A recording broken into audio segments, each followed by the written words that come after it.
ஆண்டவராகிய இயேசு கிறிஸ்துவின் நாமத்தினாலே உங்களுக்கு என்னுடைய ஈஸ்டர் தின வாழ்த்துக்களை தெரிவித்துக் கொள்கிறேன். ஏசாயா 25:8 அவர் மரணத்தை ஜெயமாக விழுங்குவார். கர்த்தராகிய தேவன் எல்லா முகங்களிலும் இருந்து கண்ணீரை துடைத்து தமது ஜனத்தின் நிந்தையை பூமியில் இராதபடிக்கு முற்றிலும் நீக்கி விடுவார்.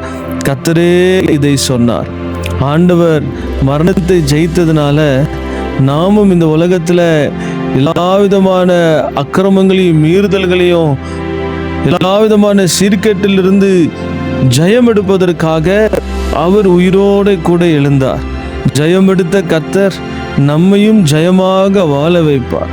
நம்முடைய பாவங்களினால், நம்முடைய மீறுதல்களினால், நம்முடைய அக்கிரமங்களினால் நம்முடைய வாழ்வில் நாம் அனுபவித்து கொண்டிருக்கிற ஒவ்வொரு வேதனையும் துக்கத்தையும் அவரால் மாற்ற முடியும். நம்முடைய கண்ணீரை துடைக்கிற வல்லமை ஆண்டவராகிய இயேசு கிறிஸ்துவோட மாத்திரமே உண்டு. ஆண்டவர் அநேகருடைய கண்ணீரை கர்த்தர் துடைத்திருக்கிறார். தாவீதுடைய கண்ணீரை கர்த்தர் துடைத்தார். எசேக்கியா ராஜாவுடைய கண்ணீரை கர்த்தர் துடைத்தார். அன்னாளுடைய கண்ணீரை கர்த்தர் துடைத்தார். மார்த்தாள் மரியாளுடைய கண்ணீரை கர்த்தர் துடைத்தார். இன்றைக்கு நம்முடைய கண்ணீரையும் ஆண்டவர் துடைக்க அவர் உயிரோடு கூட இருக்கிற தேவனா இருக்கிறார். யோபுடைய முன்னிலைமையை காட்டிலும் பின்னிலைமை மிகவும் ஆசீர்வாதமாக, மிகவும் செழிப்பாக காணப்பட்டது. காரணம், யோபு சொன்னார், என் மீட்பர் உயிரோடு கூட இருக்கிறார். மரணம் அவரை ஆண்டு கொள்வதில்லை.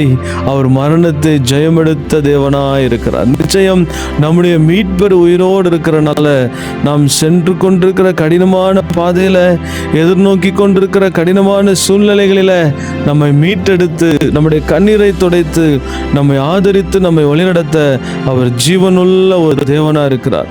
இந்த காரியத்தை குறித்து சோர்ந்து போகாதீங்க. நாளைய தினத்தை குறித்து கவலைப்படாதீங்க. நம்முடைய ஆண்டவர் உயிருள்ளவராய் நம்மோடு கூட இருக்கிறார். ஜபிக்கிற நாம் மரித்தாலும் நம்மளுடைய ஜபத்திற்கு மரணம் இல்லை. காரணம், ஜபத்திற்கு வல்லமை உண்டு. ஜபத்தை உற்று நோக்குகிற தேவன் நம்மோடு கூட இருக்கிறார். எந்த காரியத்தை குறித்து சோர்ந்து போடாதீங்க. எந்த காரியத்தை குறித்து கலங்கி நின்றாதீங்க. நம்மை நடத்துகிறவர் உயிருள்ளவராயிருந்து கடைசி பரியந்தமும் நேர்த்தியாய் ஜெயமாய் நம்மை வழிநடத்த அவர் ஜீவனுள்ள ஒரு தேவனா இருக்கிறார். கர்த்தர் தாமே உங்களையும் உங்கள் குடும்பத்தையும் பிள்ளைகளையும் உங்கள் சந்ததியும் கர்த்தர் வரும் நாட்களில் ஆசீர்வதித்து உயிருள்ள தேவனாய் உங்களோடு கூட இருந்து உங்களை வழிநடத்துவாராக. ஆமென்.